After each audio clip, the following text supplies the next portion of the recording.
Hey there folks, welcome to the next episode breakdown. Today, we cover episode 42. First things first, the timeline. To blow our load on that tall guy right there, wow, that came out wrong. This is actually just another phone screen. Could have been a single layer in Photoshop, but I kept playing around with it in Premiere. This episode doesn't actually have that many extensive edits, just a lot of small ones that add up. There are a considerable amount of transplants here, especially with Gohan. We have this shot here where I needed his expression to change. You'll notice a lot of rough edges that don't line up thanks to the positioning, but it goes by so fast that, much like a dorky looking in-between frame, you're unlikely to catch it in motion. There's also this scene with Gohan here, where he's expressing his excitement over the prospect of a mystery. Gohan's mouth here is taken from the shot where Bulma's about to land, and these flaps are from this shot here, where Trunks is examining the time machine. But it wasn't just lip flaps being transplanted here. Sometimes it was whole bodies. See the shot of Krillin? Bam! From a different scene. The shot of Gohan here? From a different scene.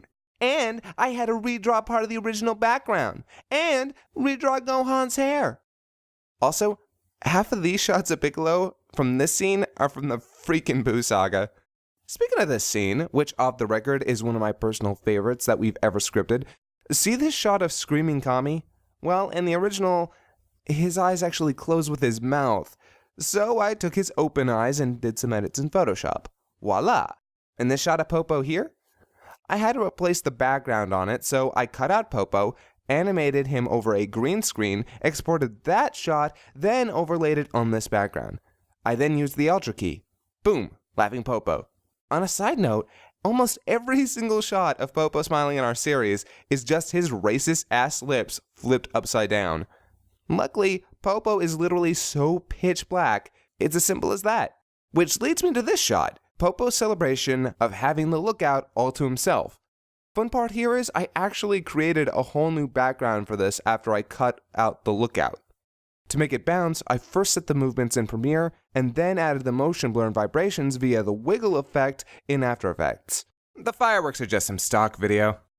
Lastly, this effect on the reporter here, this is actually an effect I've used on several other occasions. What I have to do to get the shadow to only show up on the object in question here is to cut out the background, then overlay it appropriately. Then I set the shadowed figure, usually a blurred silhouette, in between the background on top and the object in question on the bottom. Hey, want to know something a little silly? When we originally scripted this scene, Yamcha was supposed to be the one upstairs. Hell, Falero even recorded the original dialogue.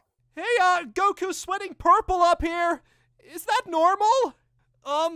Kinda? However, we didn't seem to notice that Yamcha was actually in the shot. After a quick panic, I realized that Turtle was still available to step in and all is well. But that really says something about Yamcha, doesn't it? I'm also really looking forward to episode 43, where I'll be altering the opening to reflect the progression of the saga. Unofficially, we're calling this the end of Season 3. Things are about to ramp up here pretty heavily.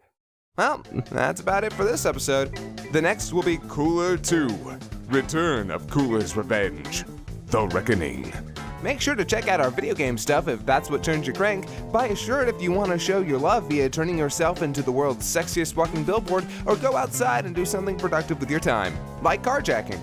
Have a good one, so long, and thanks for all the fish.